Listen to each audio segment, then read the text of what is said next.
Welcome to a sense of where we are, Geographic Information Science and Systems. This is Eric Bernard. He is with the Department of Landscape Architecture and Planning, and he's the chair of the Geographic Information Science Commons. So here's Eric. Thank you. Thank you all for coming this morning. It was going to be a tag team presentation, but we've got a couple of people out sick this morning, so unfortunately you get to see just me today, and when we get to those points where the other folks are going to contribute, I'm going to make sure that they get credit for the work that they've contributed here today. So, have you ever thought about that question? How do we know? How did we land where we are now? Where are you sitting right now? It's a pretty interesting thing to contemplate. Another one is, you could think, who is that? But more importantly, how did he know where he was at? Anyone have any idea who it is? In 1492, he sailed the ocean blue. Christopher Columbus, one portrait of him. There's all kinds of art theory about whether or not this is an actual portrait of him or not. But how did Christopher Columbus know where he was at? Anybody want to give me an answer for that one? He didn't. Fair enough, he didn't. Right? How did he navigate, though? How did he go out and find his way back? I think they used the stars and the sky and the sun and the moon, that aspect. Sure. So the offered answer was use the stars and the sky and the sun and the moon and kind of figured out where they were. So as we think about where we are, it's pretty important to consider a lot of where we've come from, I think, in terms of where we are now. This is a really important document to us as people in the United States of America, and thanks to Waldseemüller and Columbus and Vespucci and Ptolemy and a few others, this is the first map created in 1507 that says we are in America. It doesn't look like a whole lot over there on the far left-hand side, but that was a pretty good cut at the first time anyone had ever drawn our Atlantic coastline and all of South America's. This particular map's one of the most expensive maps ever purchased, and it now is housed at the Library of Congress. But it's the first time that we can really say that we're in America in 1507. What about Lewis and Clark and Powell and what Jefferson set up with our public land survey system? How did all that come into being, and how do we figure out where we are now thanks to these folks? There's an awful lot of credit that I guess we could give, and some now cuss Jefferson for the public land survey system and how it divided all of the West up into 1 square mile grids. And now roads run on them that don't respond to natural systems and things. But it was a means of organizing and coordinating where we are. Also provided an unbelievable frame for measurement for us in the United States. You ever thought about how the first folks to come to this landscape navigated their way around? In this place, the grass used to grow deeper than what you could see over on a horse. The creeks were hidden.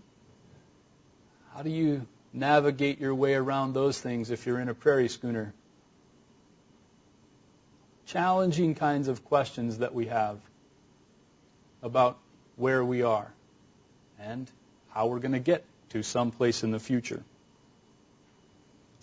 Let's fast forward to today for a second. You're in Kansas City, and you decide that you want to go see a movie after a nice dinner. What do? How do you find out where you're going and where you are and how you're going to get there?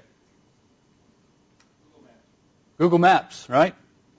Well, one could say, in some ways, we've got an app for that, right? You pull it up, type in your destination, and you figure out where you're going. A very different means of figuring out where we are and how we're going to get to where we want to go and where we want to be. So I'm going to jump ahead a little bit, and I want to show you something that's not too far off of our distant future. In fact, some of this is already live now. And let's see if we can shuffle over here for a second.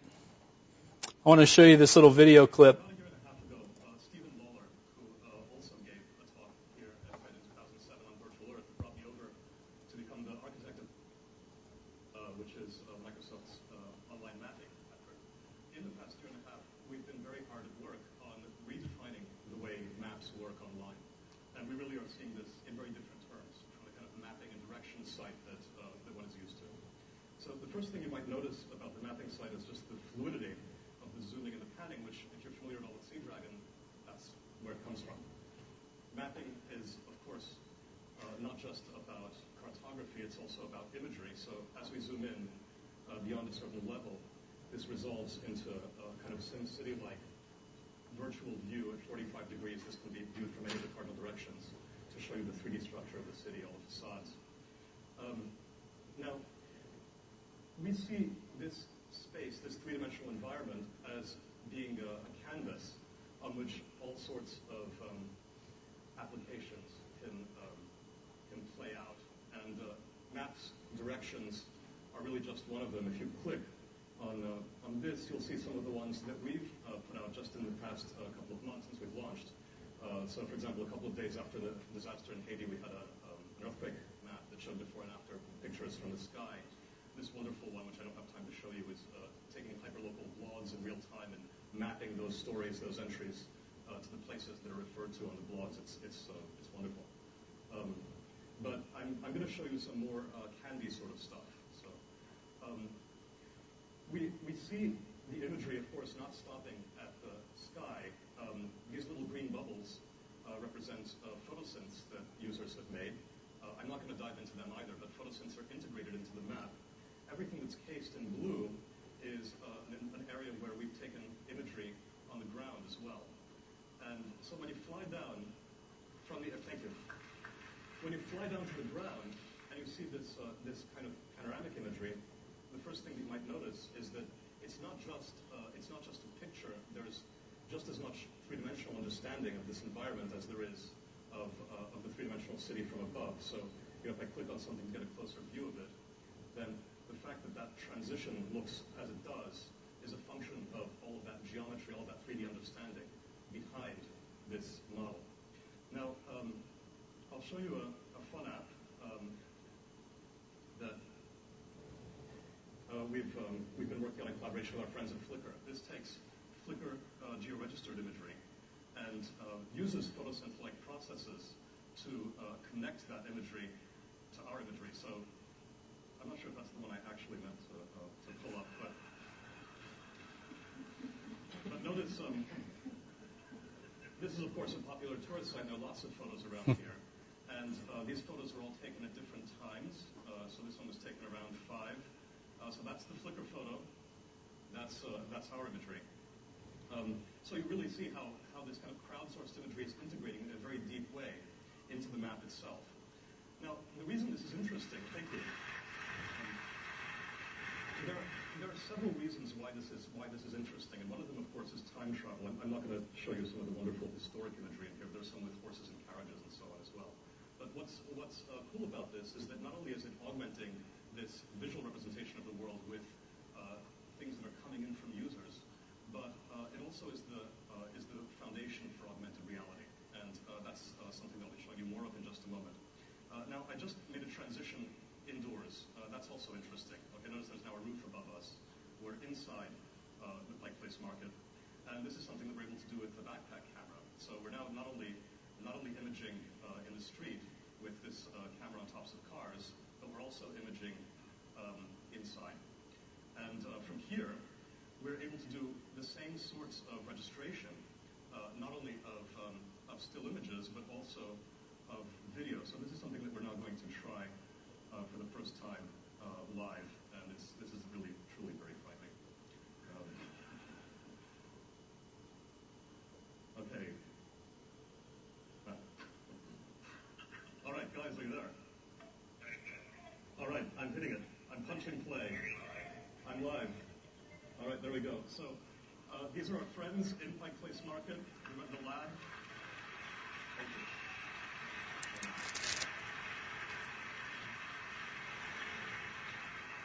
And they're broadcasting this live. Okay, George, can you pan back over to the corner market because I want to show points of interest. Hey, no, the other way. yeah, back to the corner. I don't want to see you guys yet. Okay. Back to the corner. Okay, never mind. What I wanted to show you is these points of interest over here on top of the image, because what that gives you a sense of is the way, if you're actually on the spot, you can think about this. This is taking a step in addition to augmented reality. What the hell are you guys doing? He has a crab in his hand, playing him like a fiddle. We're doing two different things. Okay, I'm hanging up now. We're doing two different things here. One of them is to take that real.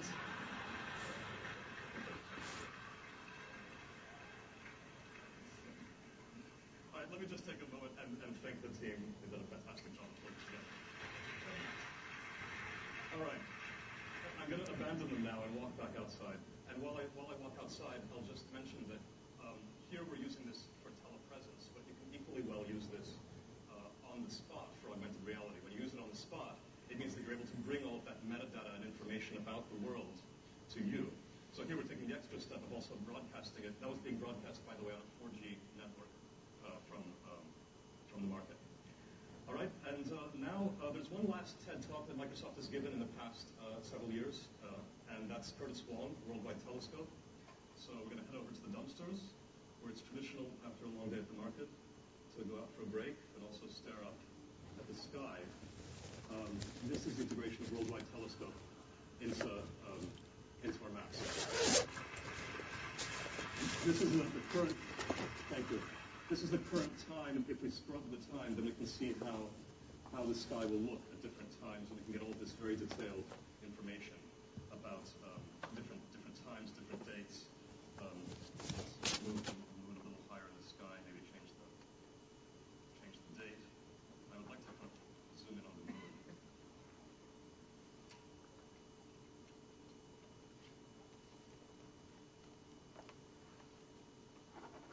Sorry, apparently I forgot to plug the computer in this morning when I set up.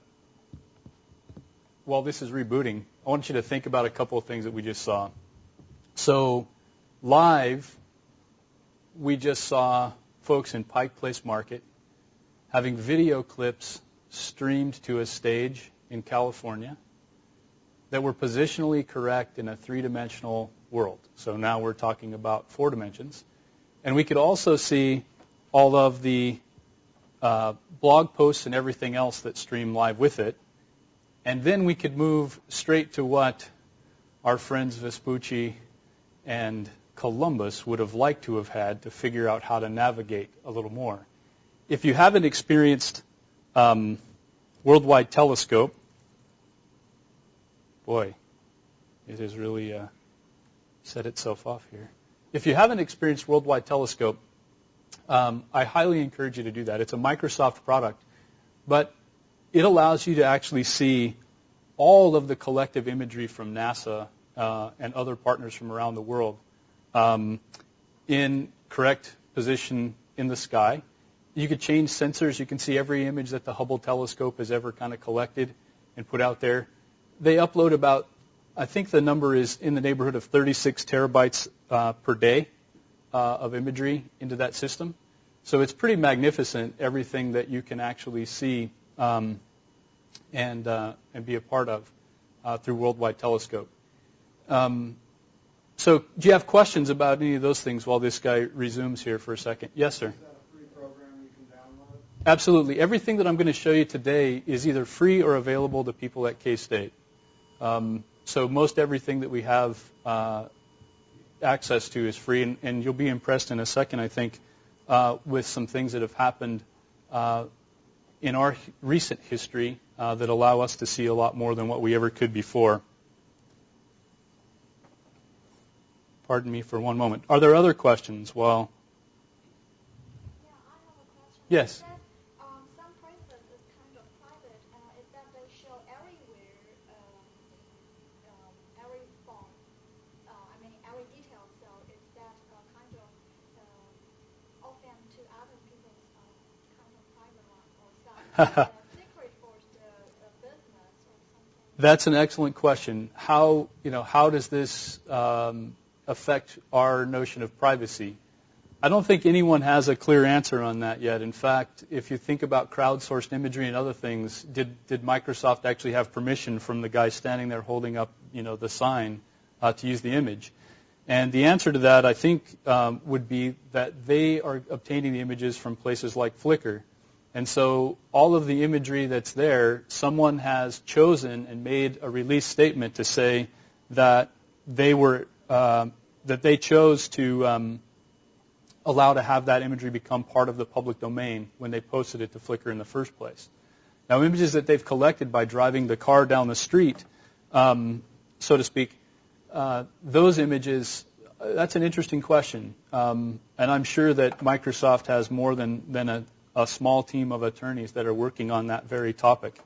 So I don't know the answer to it, but I do know that it is an issue, and one that I think there will be a lot of grappling with as we move forward with the technology. Other questions? Okay, I think we can jump back into where we were going to go next. So this semester, one of the things that I've had my students working on is actually, the semester started right about the same time that we had a major natural disaster in the world. I teach a course called Environmental Landscape Planning and Design. And one of the things that we try to take on is issues that are related to a landscape that require planning and design decision making kind of simultaneously. My students had keen interest in thinking about Haiti. So I said, okay, let's think about Haiti. And one of the things that's really an incredibly positive outcome from some very terrible events in our recent time, Katrina, the tsunami, 9/11, is that all of the government agencies really around the world have started working together much better.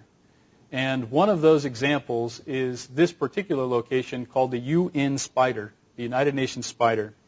And the United Nations Spider is the place where you look at and see events that are happening around the world. So if you look down here, there's one called Earthquake Chile. It gives you the date that it happened. More recent ones, in recent days even, floods in Kazakhstan, floods in Mozambique.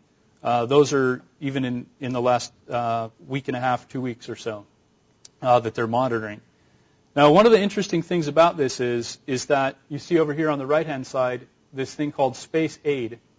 So literally within about 15 or 20 minutes of the earthquake happening in Haiti, the UN Spider is going to work contacting all of the major private and public satellite sources in the world, and they're retasking the satellites to fly that particular area or orbit that particular location.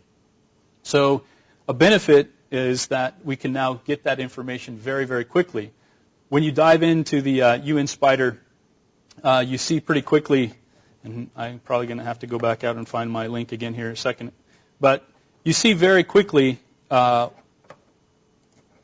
imagery start to show up even within hours or days. So I'm in Google Earth right now, and one of the other things that was a realization about Haiti is that, this is Port-au-Prince right here, is that there's an amazing amount of topography in Haiti.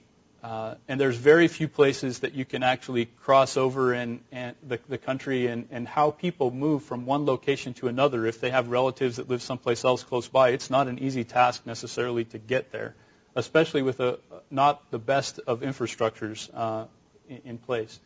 So right after the earthquake happens, they retask the satellites. Within about a week, we could actually start to dive down pretty quickly in the imagery and start to see in town here or in the city, tent communities and things begin to pop up. I'm going to switch to an overhead view in Port-au-Prince that makes this a little easier to see, but gives you some idea about 2D and 3D real-time kind of movement here. So here are, this refreshes tent communities that have developed in Port-au-Prince within the first week of the earthquake happening. And right across the way is the presidential palace. And in fact, using crowdsourced imagery and other things, we can see pre and post images of all of these kinds of places that are important to the people of Haiti. So there's an amazing record now from people on the ground recording things off of their devices and apps, and also things that are coming in from the sky. So these particular images were flown with the GeoEye satellite about 436 miles above the Earth's surface. These are 6-inch pixel full-color images. Just phenomenal technology. So we're talking about an amazing amount of computer science and physics and optics and all kinds of wonderful things now. So that gives you a little bit about what's available in terms of imagery and crowdsourcing kinds of things. If we look a little closer, there's also some other applications that are also out there. This is the ESRI GeoViewer, another free product that's available that you can get on the web.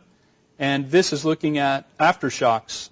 In fact, this particular aftershock right here that's happening is a magnitude 5 right off of Chile, March the 24th at 11:30. So we're watching things with sensors from around the world pop up and show live right here on our map. So very interesting things there. Again, there's different places around the world that you can zoom into, again, looking at current kind of important events, distributing data to those who need to respond or who have some kind of notion about how they might be able to help. Great, great technology. So there's a little bit about those things. Flip back over here. So a couple of other locations that are also important. Let me get this guy to go. What about weather and rivers and streams? This particular site is the National Weather Service page, and this is looking at our kind of regional office in Topeka. And if we click on Manhattan, we can go and we can look at our forecast and see what's going on with our forecast. We can also look at satellite imagery, and those are loop images and things like that we can actually watch the weather move through time, just like we do on the evening news. But there's some other really amazing things that are happening now between the Weather Service and the U.S. Geological Survey. If we go look at this little tab called Rivers and Lakes here, we can start to understand what the effect of some climatic event, weather pattern holds for us. If you click on some of these graphics like Frankfort, Kansas right here, just on the upper end of Tuttle Creek Reservoir and on the Black Vermilion River, we can watch what happens in the hydrograph and see what's happening with the water in the stream and know when we should expect the flood to recede and what's happening. So all of these things are being served via web services and connecting map data with sensor data and then serving it all out. And one of the really neat things about this technology is that it's an unbelievably powerful collaboration between scientists at universities, major U.S. and federal agencies, and then other agencies from around the world and researchers. So this is some really great things that our taxpayer dollars, I think, are doing for us to help us look at our world and know where we are and what's happening at a given point in time. Flip back over here. So one big question about this is, what's required to get the where, the when, and potential damage of a flood? What goes into all of that? And the topic of today is really geographic information science, and it deals with all of those things that you see there, and there's lots of different definitions. In fact, I think the best one is actually on Wiki. There's a whole collaboration of folks now that are probably the upper end of the GIScience researchers from around the world that have collaborated on publishing that. But USGS calls it the science and tools used to acquire, store, analyze, and output data in 2 or 3 or 4 dimensions. In our world, in architecture right now, and planning, we have moved beyond 4 dimensions, and we talk about dimensions of energy and carbon, and we're out like 6, 7, 8 dimensions now in terms of what we want the databases to do and the objects, how we want them to act and respond when we design something or we make changes in a landscape or to a land use plan. So there's lots of dimensions here. And the really neat thing, just like you saw, is we can bring an amazing collection of types of information all together and put it in space and time, which is really phenomenal with GIScience. Historically, GIScience has been about thematic mapping. A lot of things like, the map of the United States or America for the first time in 1507, it's one layer, right, in a whole series of layers now of understanding. You can have hydrology, electric lines, know where there's wind turbine potential or not. We have maps of just about everything, it seems. We wish that some of them were at greater detail than what we currently have, but there's maps of an awful lot, and there's more coming every day. So really, when you start to think about the science of it, we have statistical data, tabular data of all kinds. Now we have digital movies and sound and all kinds of digital media that are coming together. We have mobile applications. We have server-side applications. Just an amazing amount of technology and imagery and data all streaming together in place and time. There's really 3 big parts to this whole thing, though. It's really geoprocessing, geovisualization, and giant geodatabases that all make this work in simple ways. And geovisualization is really the metaphor, I think, for the reality of our world, right? So we're taking the real world and we're making a metaphor of it in some digital way and then presenting it in all kinds of fascinating ways now. Different interfaces that you can explain geographic information data with, and then science, of course, that goes along with it. In the upper left, that's a track of a hurricane. You can monitor these things through time using the ArcGIS platform, which is a software application that anyone at K-State or in the K-State system has access to use. On the right-hand side is a product called Schematics, also on the ESRI ArcGIS platform. Schematics is one of the things that runs our utility grids and infrastructure and how that works. On the lower left, you see geostatistical analyst, and that particular extension is an amazingly powerful utility to deal with spatial statistics as well as all kinds of other statistics. On the right-hand side are 3D visualization characteristics and capabilities of the world at some scale, and then all the way down to the civic and urban scale on the right, lower right there. As you've kind of heard along the way today, we've talked about satellites and other things, but if you think about all of the amazing means of input of data that we have now, from mobile users who are blogging and recording stories and things, to satellites, to GPS collections, sensor networks and motes, a little bit hard to see on the upper right, those 2 images there. That's LiDAR data that was flown in an airplane and captured 3D point clouds of the Capitol building in Topeka is the image on the right with just the points shown. On the lower left, the same sensor technology is available to capture aerosol plumes and things like that. So we can actually watch cloud movements and human-induced aerosol movements and plumes and things. So there's an incredible amount of information that's out there that we're capturing all the time. One of the biggest challenges I heard at a presentation in Washington to a series of congressional representatives was from the heads of major agencies about the challenges at bringing all of the sensor data together and serving it up live like what we're seeing happen now. That was about 3 years ago, and there's been amazing progress made to do that. But it's really difficult. It's not easy. Sensors that have been out, for instance, in the ocean for dozens of years now aren't necessarily very easily calibrated or talk with current technology very easily. So there's a whole science now of just dealing with how you get all these different data streams to come together and be effective. I think one of the most promising aspects of GIScience, though, right now is how it is that we bring all of this different distributed data from all over the world together and serve it up live in many, many cases. So it's really just a connection of servers all over the world that allow things to happen like what we just saw from Google Earth and Microsoft and ESRI. In the background, if we go back to solving that water problem and how how some of this fits. I mean, this gets into some of the more hardcore science here, but there's very large groups of people that deal with just how it is that the data structures go together, the actual data models to make a stream fit within a watershed that knows that if you pass a next rad Doppler image over the top of it and you stack up rainfall in a watershed, you have to get a computer to kind of mimic that. So how you get a computer to actually understand and mimic a natural system is no easy task. So the ways in which we do that start with data models, and then they move into conceptual mathematical models that are applied to those data sets that we're capturing and storing.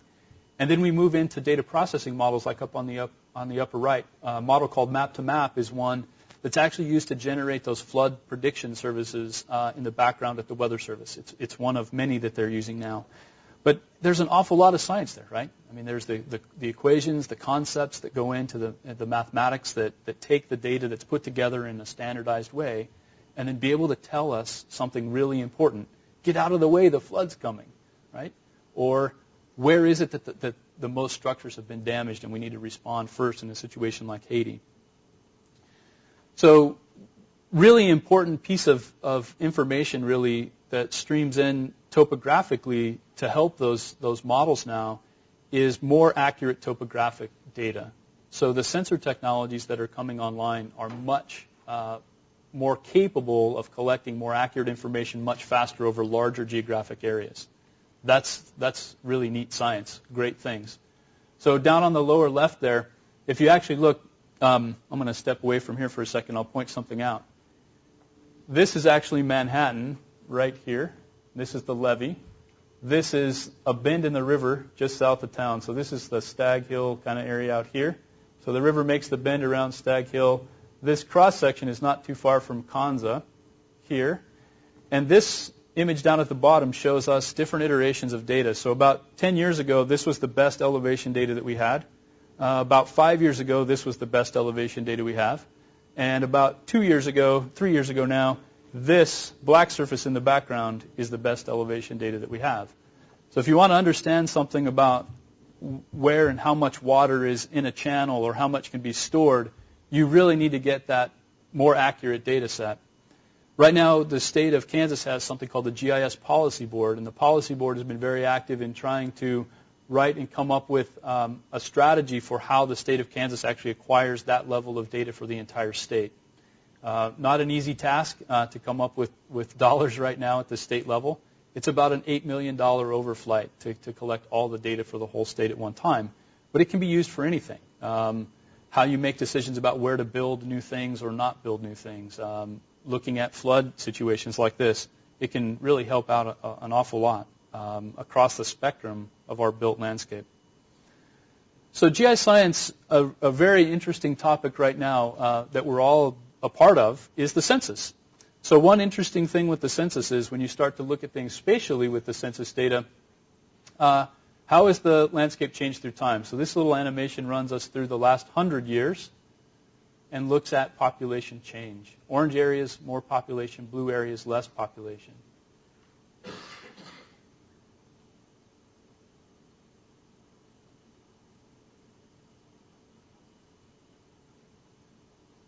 What's it going to look like in 2010 when we finish processing this data? Looking at this a different way using some other geovisualization techniques, in 2D, map on the left, and 3D, map on the right, that was 1900. Here we are in 2000. Where are the people in Kansas? Where do the dollars flow in the legislature? How do you decide where representation happens? Great many political questions that are now being looked at in a deeper level than what we have before by thinking about them spatially and temporally. Another topic that I think is important to think about is the science, the GIScience dealing with business. And this is a place where Rick Chubb, who is the geodatabase manager for campus and part of the GIScience Commons, was going to present this today, but he is ill and will not be able to be here. So I'm going to do my best to pinch hit for Rick's live demo here with a more static version. So Business Analyst Online is an extension that we have available at K-State, and as you can see, it does web-based spatial analysis of business and socioeconomic data. It's an amazingly powerful tool. So this is, again, a site license purchase that we have, an acquisition that you all have access to if you're at K-State. So if we wanted to understand where to put a business in Manhattan of a certain type, this is a tool that we could use to help us make that determination about location. So here's a little example. If we compare two potential locations for a franchise restaurant, two different addresses, one in Aggieville, one over on the west side of town on Anderson Avenue. Criteria that we're going to use today, a 5-minute drive. We want to look at a total population greater than 25,000 to serve, an average household income greater than $40,000, and an age class 20 to 24 years and less than, 20 to 24 years and then 33% of the total population. So you start up Business Analyst Online. Again, it's a web-based extension. You click the Get Started button there. You simply put the addresses in for the location that you want to study or understand. So there we've got 1200 Morrow entered. It zooms in, shows us something about the market, and at this point you can start grabbing all kinds of different reports and information.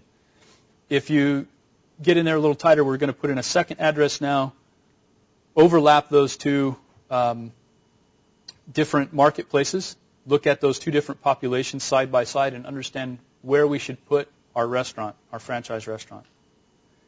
So this gives you some idea about the reports. We're going to look at the market profile, which down there it's noted as the most popular. So there's a whole list of different reports as soon as you've selected your areas that come up and allow you to pick through these.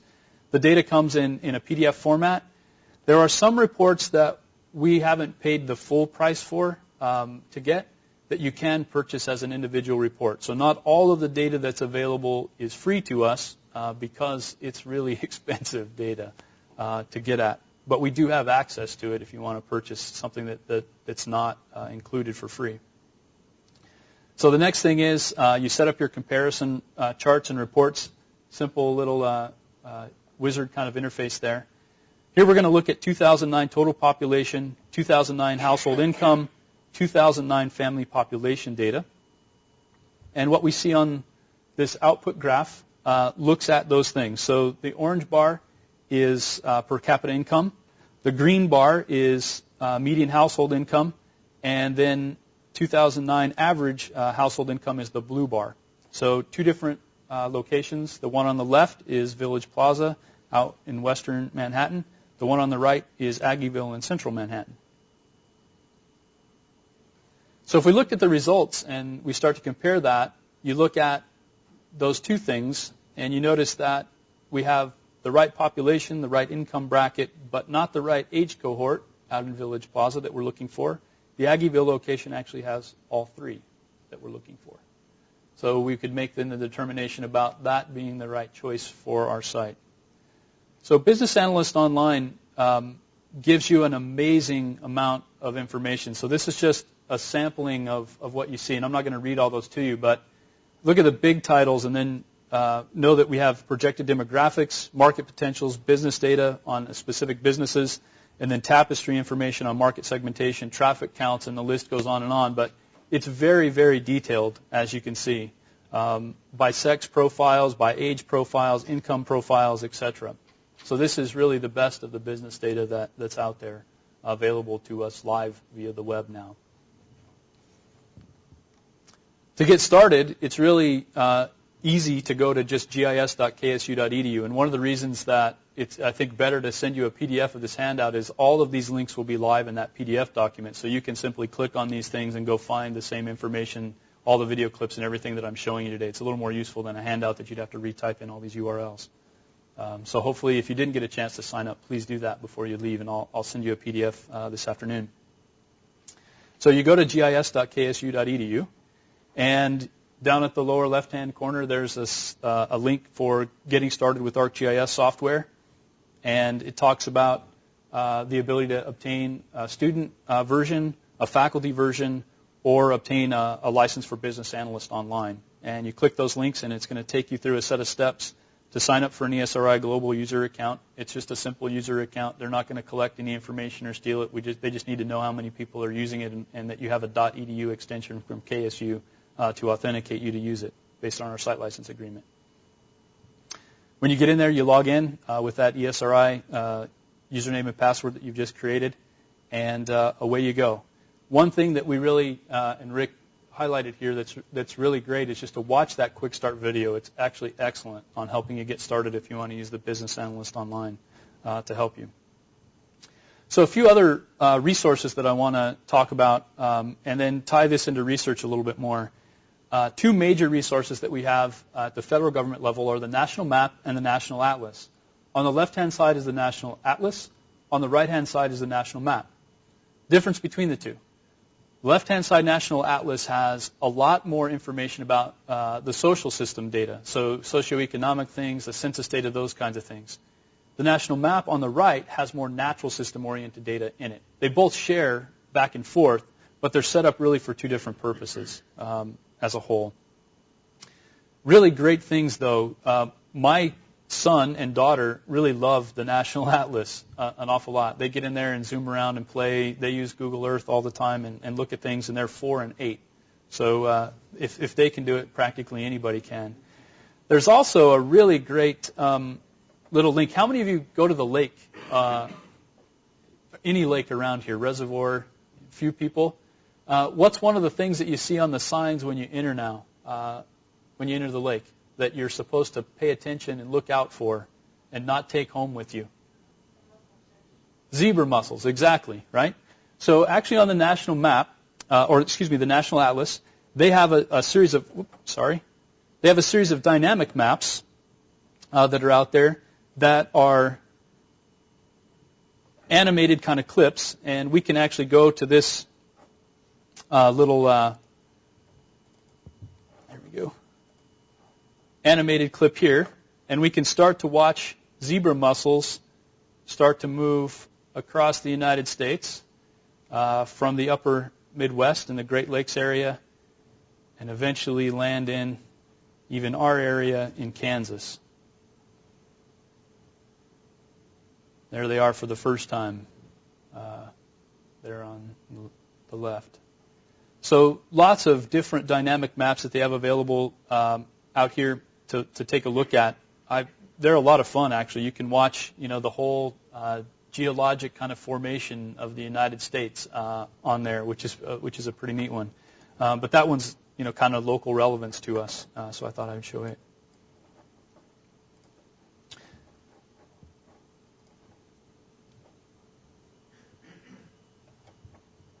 All right.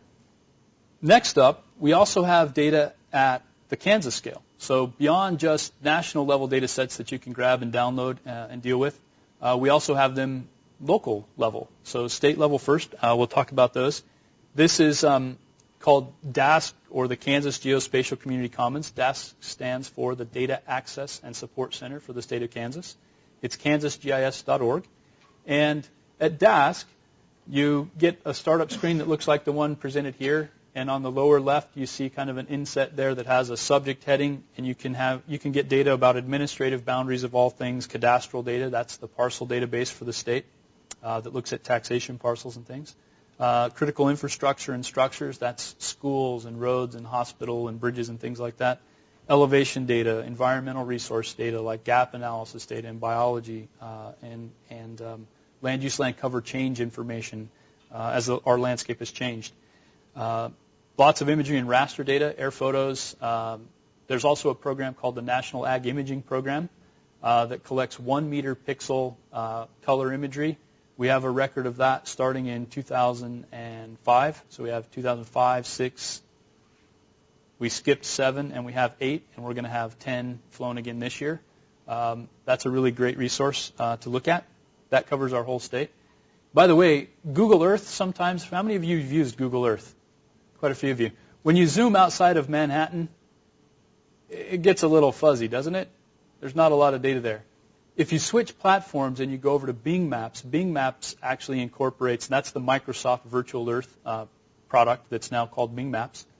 Bing actually has all of that 1 meter data, pixel data, for the whole United States in there now. And so it doesn't matter where you go, you get at least 1 meter pixel imagery instead of the 30 meter pixel satellite imagery that Google has up.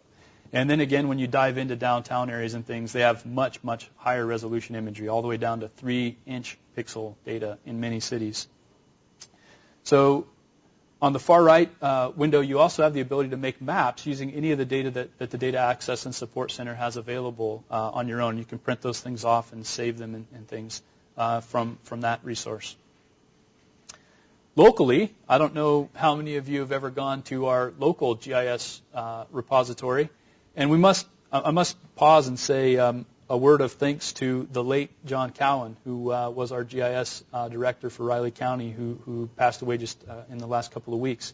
John was really a leader in our state and did an amazing amount of work to get our online mapping sources put up. In fact, some of what John has done is used in tutorial information that ESRI publishes about how to use some of their software extension, how to build geodatabases, how to deal with taxation parcels and things like that. So Kansas has been very fortunate. We have really, the Data Access and Support Center is probably the best federal geospatial data clearinghouse in the United States. It's a great resource. It's very easy to go and browse and download and get data and use it in your own GIS or add it directly into Google Earth kind of applications. But on the city website or through the county website, either one, you can go look at local GIS data. This just happens to be my house. And down at the bottom down there, you can see that it actually includes information about who I am and those kind of things. Are a little fuzzy in this image. But if we hit it live, we could go out there and see it. You can click on any parcel. You can actually do a search for parcels of a certain dollar amount if you're looking to buy a home or something like that. If you're looking to locate a business, the data is out there and, again, available to help. You can find more information and augment what you can get from the county, of course, with the Business Analyst Online extension now. So 3 different kind of levels of resources that are available to us there. Another set of initiatives that we have on campus that Shiva Mohandas was going to talk about, who's also out sick today with his daughter is sick today, so he couldn't be here either. Shiva was going to talk about some of our research efforts at K-State, and there's a couple of really important things. I see John Harrington and Marcellus Caldas in the audience from Geography. In Geography, there's a lab called GISL, and the GISL lab has been around a long time, and there's great resources there for doing research and getting help on applying these tools or helping solve spatial temporal problems that your research teams might be working on. One project that I've been involved with through time is a USDA-funded project called the Ogallala Aquifer Program or Initiative, and in that particular project, we actually have served for the first time about 5 years ago a web-served map of all of the points of diversion or wells in the state of Kansas. And you can click on the wells and you can understand what their pumping records and rates are. And we use that to model up how the aquifer is changing in western Kansas, again in 2D and 3D kinds of applications. We have several of these web portals like this that we've developed here on campus, thanks to Rick and Shiva, and a whole series of large enterprise-level geodatabases that are available to us. We've just made a pretty significant move over Christmas break, actually. We've relocated our geodatabase, large geodatabases, our enterprise-level geodatabases, to computer science. So they're more able to connect with and run large computational models using data stored in the geodatabase on the BayoCat computing cluster. So we use data from a geodatabase on this aquifer project and another NSF-funded project to estimate recharge in the aquifer by running a plant genetics model and crop modeler called EPIC. That runs on our BayoCat computing cluster about 4 billion times. It takes almost a week to run on those 1,000 cores. We get that one variable estimate that feeds into another model. So this is our computational model now. So if you look at geographic information science as a whole, it encompasses an awful lot. There's so many partnerships around campus and around the state and around the nation that many of us in the room have and have made great use of to kind of help put us on the map, if you will, to know where we are. So at the tail end of this, I've just got a couple of things out there. The Geography Network is a great place to find data for anywhere in the world. It's just geographynetwork.com. It's going to bring you up something now probably called ArcGIS Online. And it's very easy to browse and find data for really any place in the world, including data on Haiti or Chile in recent time. You can go put that in. This was an older screen capture that had the Indian Ocean disaster in it, and there's all kinds of historic data that you can find on different natural disasters if you wanted to study something historically, as well as links to all of the places that I've talked about today and many, many more. So with that, I think we'll stop and take questions, and I will apologize for the minor kind of technical challenges along the way today as we've moved through here because I forgot to plug the power cord in. User error. Knowing where we are, right? So questions? Yes, sir. We have our name, our email address on the sign-in sheet. Yes, sir. Will we get a list of resources? I think somebody said something about a PDF file earlier. Some of the things you have in the last slide, for example. I will send you this whole PowerPoint presentation. It has all of those hyperlinks in it, and you'll have that this afternoon. Thank you. You're welcome. Yes, sir. On one of the last slides there, it said the K-State GeoPortal coming soon. Could you talk a little bit about that? Yes, sir. Great question. Thanks. That's a big part of the presentation. So the GeoPortal is like the Geography Network. And let me back up one slide. So the Geography Network here has an interface that allows you to actually browse for data that's available anywhere in the world. We have a lot of data sets that have been developed here at K-State and are in our geodatabase. So we have a large geodatabase that really has everything in it that you saw at DASC, and some of it has symbology already set and things, labels on it, so it looks good as a map. If you're just a researcher who needs a map of something, we can use that geodatabase information to help create a map very quickly. And we're willing to distribute and give you that information as well. The GeoPortal is an extension that will be a web interface that will be off of gis.ksu or kstate.edu. That will allow you to actually put in a query for some specific information that you're looking for related to our state or what's in our geodatabases to find it. You'll have a mapping interface to be able to preview the data and look at it, and we'll also be able to download it from there directly. I can probably show us a link if you're interested quickly live if you want to about how that's going to work in the future. It's not going to look a little different than this, but it's worth a shot, I guess, while we have a moment. So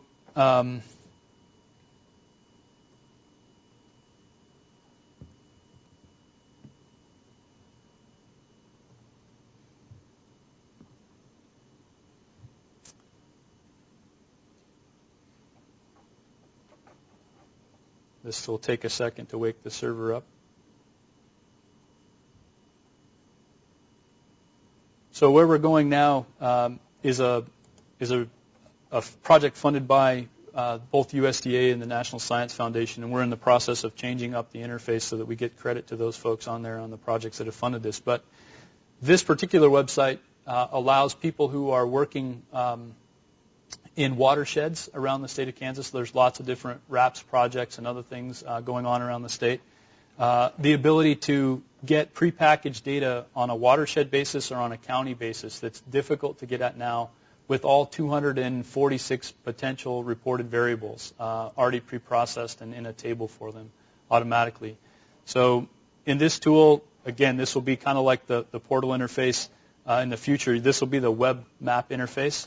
You'll be able to click on the Identify button, click on a watershed somewhere in the state, and then inside here you see two zip files. And one of them is by HUC boundary, which is the hydrologic unit code or the watershed boundary. The other is by the county boundary.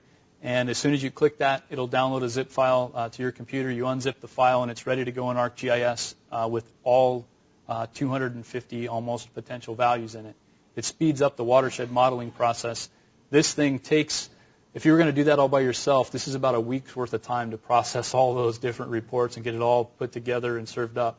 I hired a team of 20 students a summer ago that worked for about 2 weeks on this project, and we processed all 105 counties one data attribute at a time. So they had to do it 250 times per county to generate all the map data for it. But we've got it, and now it's served up there. So things like that you'll be able to find from our GeoPortal environment in the future in that mapping interface. And it's very simple to get it and download it with the tools that we've developed, thanks to Rick and Shiva. Other questions that you have? Yes, Larry? With climate change, we have the potential for flood lines to change because of more intense storms. Yes, sir. Are you able to do anything with GIS to try to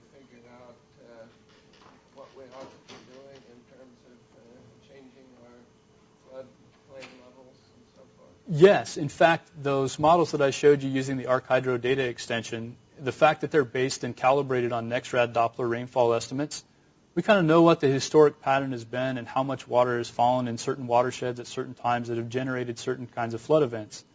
Well, we have the ability, instead of giving it NexRad data, to generate our own surface that's some hypothetical situation, right? The perfect storm, the 500-year event or something like that. Put that into that hydrologic model and map-to-map interface, and then watch what happens at certain locations. One of the big challenges to that is, in Kansas, we are data poor in a couple of areas. One, we don't have LIDAR kind of coverage for the whole state. We have a corridor from Manhattan to Kansas City along the Kansas River. We have data for the city of Manhattan. Fort Riley bought Fort Riley. I bought Wildcat Creek watershed. The problem is with Wildcat Creek, we don't have stream gauge data that helps us calibrate that. So we're working on trying to figure out a way to get some better historic record and then some events that are tied to that NexRad estimate to calibrate a model on Wildcat Creek, and then we could understand that kind of flooding even very locally. We do have gauging data on Kanza, but we don't have, well, we could run the model on Kanza very easily, actually. We were interested in running it actually to understand what happens when you change land use, like in the future zoning plan for Riley County that's underway right now in the Riley 2025 process. We want to understand if we built out, let's say, toward Keats and then on toward Riley under the current plan, we wanted to understand what the impact of that and climate change were going to be. So that's why we're interested in obtaining that stream gauge data. Yes, sir? Do you have those kinds of information gaps? Are these programs smart enough that as you get empirical data to test against the predicted model, and if the outcome is at variance with the prediction, can that data automatically feed in and sort of help the model learn? If you are not that sophisticated. If you are able to do that yourself and program it, yes, it's possible to do it, but it takes you doing it to do it. Yes, sir. Other questions? Yes, ma'am. What's the climate of the job environments now in the GIS area, not just for high school students, but for people who are planning to switch careers? Because it just seems like it's a greatly growing field where there's all kinds of potential. It is, and the marketplace actually hasn't slowed down. In fact, ESRI was out. I was invited to a special conference on a new field in geodesign in January, or a new field in GIScience called geodesign. There's about 120 of us from around the world that came together to look at that topic and figure out what it is in the future. And while I was there, I was talking with Jack Dangermond, the president of ESRI, and he said that they're actually going to post probably their best 3 quarters successfully in a row in recent time. So that tells you that the GIS market isn't slowing down. The National Geospatial Intelligence Agency, I think, is looking to hire like 3,000 people this year. There's all kinds of jobs at the Census Bureau right now mapping changes in boundary lines and things like that related to the census update. So there are lots and lots of opportunities available that are out there and available.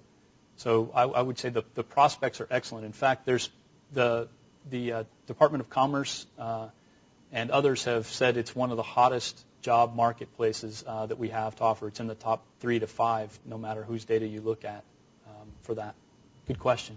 So what do you tell a student who comes as a freshman to K-State who wants to get into that job? What should they major in? What courses should they take? I would say that they can major really in anything that they want. Of course, geography offers an awful lot. In our college in architecture, planning, and design, we offer a lot. But the most important thing is that anybody at K-State has access to something called the Geographic Information Science Certificate, or the GIS Certificate. And that certificate program is run by Sean Hutchison in geography. And it's a great program that you can add on to any curriculum. So we've had students from all over the place. In fact, this semester in the GIScience Commons, I think we've helped students from about 20 different disciplines, if I'm not mistaken, with projects work that they're doing on papers or other things that they just have questions about. How do I do this? I need to make a map, or I need to understand where this is or how this works. And I have this table of data, but I really want to make a map from it. How do I do that? So they've come by and asked for help. So really there's lots of different ways, but if you want a formal kind of academic way to do it, that's one, through the GIScience Certificate program. Definitely there's GIS 1 and GIS 2 that are classes that are taught in geography that I'd strongly recommend to people. We also have online training available to us via our site license from ESRI. Some courses are free. Other courses you need to log into through the ESRI virtual campus. There's excellent courses out there. In fact, I think there's over 100 courses that you can take online now from ESRI. Those are all available, most of them available to us for free via our site license. So there's another means by which faculty and students alike can get help on their projects.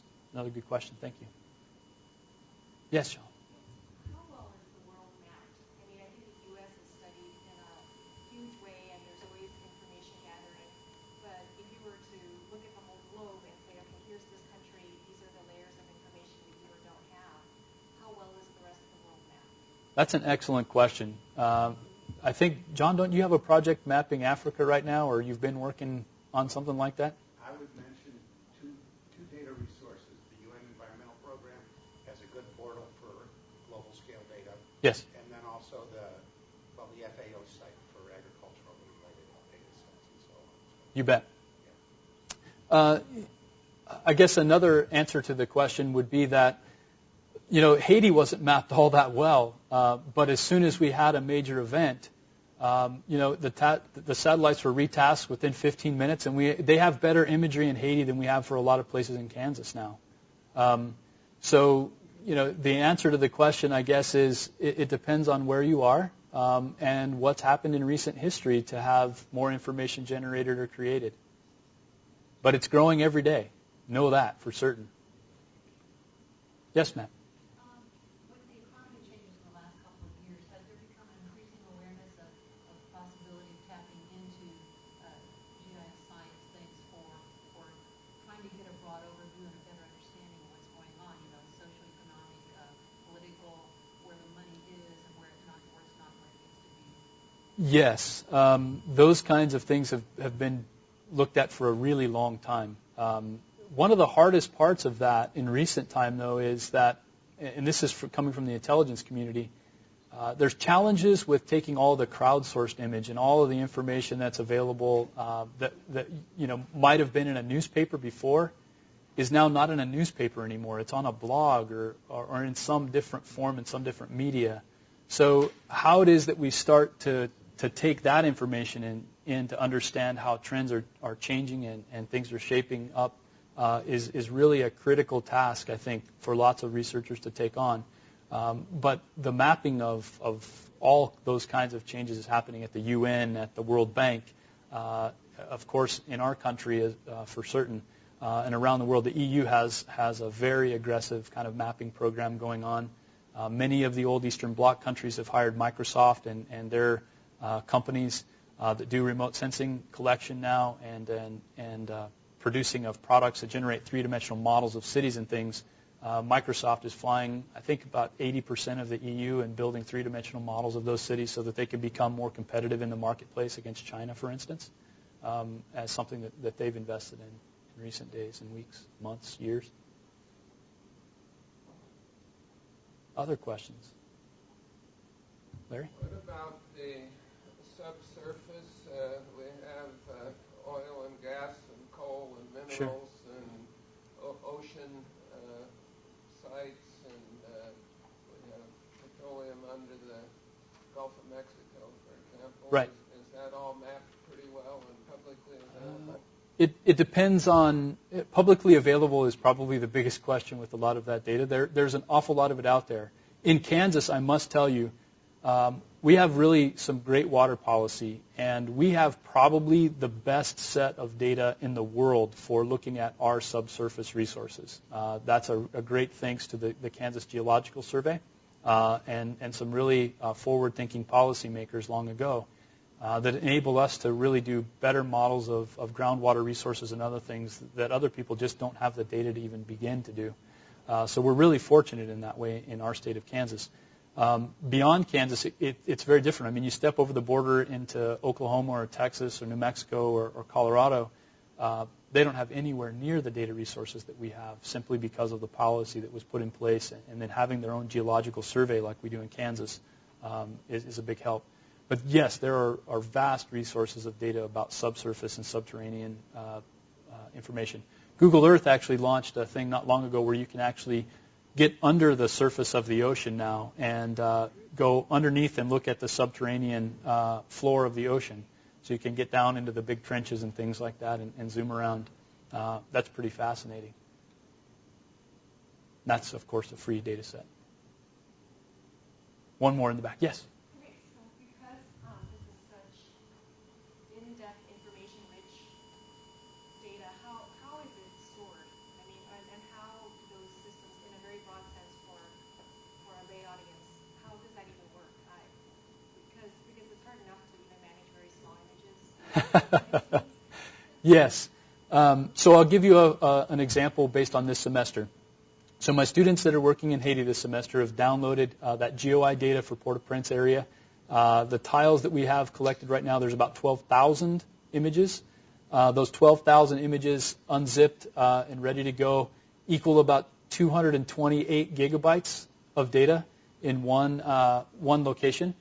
We take those individual files. A lot of times they're Mr. SID or JPEG 2000 compressed kind of image formats. Those are probably the two most common formats. Sometimes GeoTIFFs for imagery data. And you can take individual tiles or parts of an image and then mosaic them together or create a catalog of them that will display them on the fly much faster. Some of the technology that you saw from Bing Maps today is really just amazing computer science work.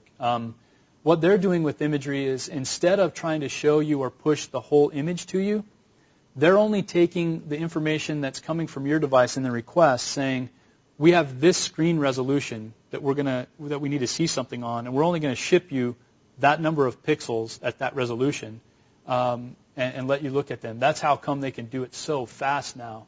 So there's all kinds of neat techniques for pyramiding schemes and other things that we've been working on even for our data sets in Kansas to speed up our server performance and allow larger numbers of people to hit them and be able to obtain the data and information. So that's raster data, and you can get it either in just a simple image format that you could even open up in Photoshop or something like that if you wanted to, or you can get it. Same image formats, of course, work in ArcGIS as a platform. It's a great way to look at imagery of any kind, actually. The product called Arc Catalog lets you look through thousands of images maybe more quickly than something like Adobe Bridge, if you're used to that product. So you can take all of those individual images and then put them into a geodatabase, and there's different levels of geodatabases. There's a personal geodatabase that's Microsoft Access driven, and all this is like WYSIWYG, right? You take a collection of files that you downloaded, and there's a little wizard set of tools that say, I want to put these files into this database. The personal geodatabases like Microsoft Access, they don't hold very much. In fact, there's a 2 gigabyte limit on those Microsoft Access databases. So about 3 years ago, there was a lot of work done to create a file geodatabase. So it's just a file system and a way to take all these huge collections of files and actually just store a means by which you're connecting to them in what's called a file geodatabase format. Again, WYSIWYG driven, easy to get them in there, much faster performance-wise on your own machine to do that if you're using ArcGIS, for instance. Any of those images and those kinds of things you can also now add to things like Google Earth or Google Maps, which is also very nice. Any of the point, line, polygon kind of data, if it's a point that represents a stream gauge or a line that represents a road or a polygon that represents a watershed or a town boundary or a county or a census block or something like that, those data sets are stored in a variety of different formats, sometimes in AutoCAD or DWG formats, sometimes in shapefile formats, sometimes in geodatabase formats. The neat thing is that same product Arc Catalog lets you look across all of those and then decide which ones you want. Our Data Access and Support Center from Kansas, if we went there real quickly, I'll just show you.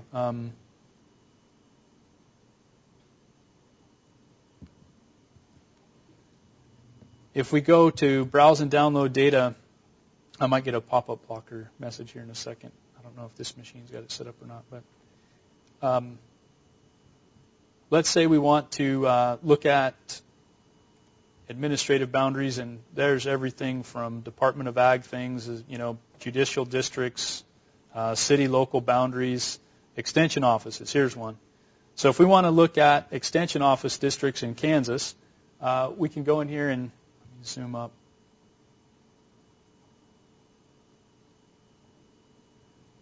There we go. So a very cool thing is that most of the standard formats now, because it's stored in a geodatabase, and there's really great algorithms now to enable you to see and get information in different formats. When you go to our Data Access and Support Center, you can actually grab shape files or DWG files or map info MIF files, personal or file geodatabases, or geographic CDFs.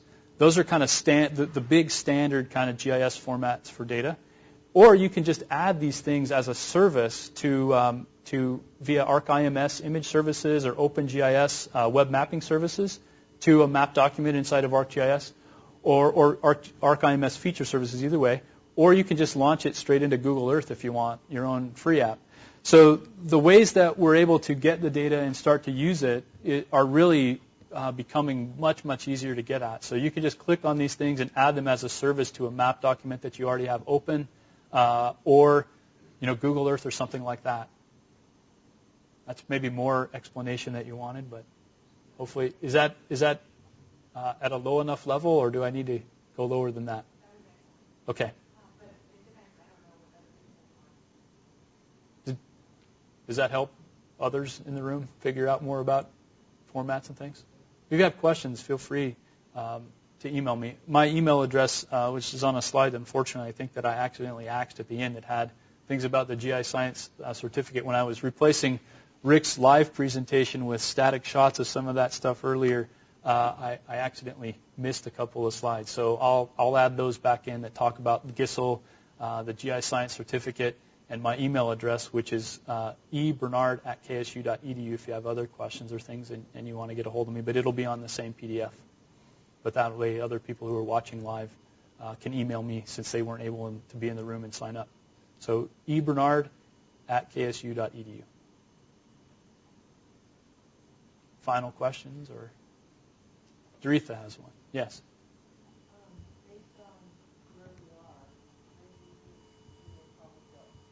Where will we go? That's an excellent question. One of the technologies that I'm really excited about right now is the use of flash technology in maps and a lot of these map services and things. That there was an interface that I showed you that we looked at, the flashing aftershock in Chile. You saw that on that map interface. That product is generated actually with a programming language called Adobe Flex, which is the server-side version of Flash and from Adobe. And it's got some amazing power at building really simple user interfaces and the ability to mash up lots of different services and features all at one time. That's something that I think is going to catch on and just take over in pretty short order in some ways. So that's one thing.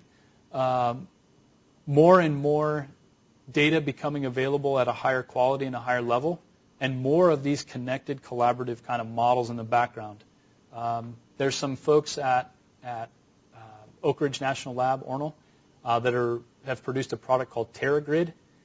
TerraGrid enables us to process just amazing amounts of information that cover huge geographic areas all at one time. That product to run more models like what Larry was asking about earlier related to climate change and other things like that. How we start to connect the National Center for Atmospheric Research, or NCAR, data with other spatial kind of data sets and be able to run larger kind of models over bigger geographic areas. I think those are things that are going to happen in the near future. Beyond that, the iPad, lots of people are excited about that. I would imagine that there's going to be, because of this whole notion of Adobe Flex and Flash, I think there'll be hundreds of applications that are developed to run on the iPad because it's just a bigger interface and you can see more. So I think that'll be a tool set that'll be important to us in the future. And if there's others in the room that want to contribute to that, I by all means don't know all the answers to the future, but if somebody wants to add something, I'd be glad to share if you have it. Yes, sir. I kind of have a question about where K-State, I didn't graduate from this school. Yes, sir. And how are they emphasizing now, today's GIS is moving along towards GIS program. Yes. K-State kind of moved into offering that for students. You see it out there a lot. I mean, I've been working at a Visual Basic studio, and this is, wasn't something they taught us, when I graduated. Right. And unfortunately, Visual Basic is going away in this next release of ArcGIS in 10, yeah. And of course, they really stress model builder, Right. Python. It's for somebody that's not a programmer. So I was wondering if that's something that K-State, they kind of touch on with students, where it would go. Like you say, with Visual Basic kind of going away, what's the next step? That's an excellent. Applications has really become a very hot topic right now. You bet. You bet. That's an excellent question. I know that Sean and Marcellus and others have been working on how to get that incorporated into some of the curriculum in geography. I've also been in conversations with folks in computer science about maybe starting up a geocomputation element of that curriculum there. Because of all the server-side projects that are going on right now, that's a really important element of where it is that things are going. So it's a very timely question, and one that our GIScience Steering Committee will take up in short order, actually. It's on the agenda to figure out how we include that and incorporate it in coming months and years. Thank you. All right. Well, thank you very much for coming today.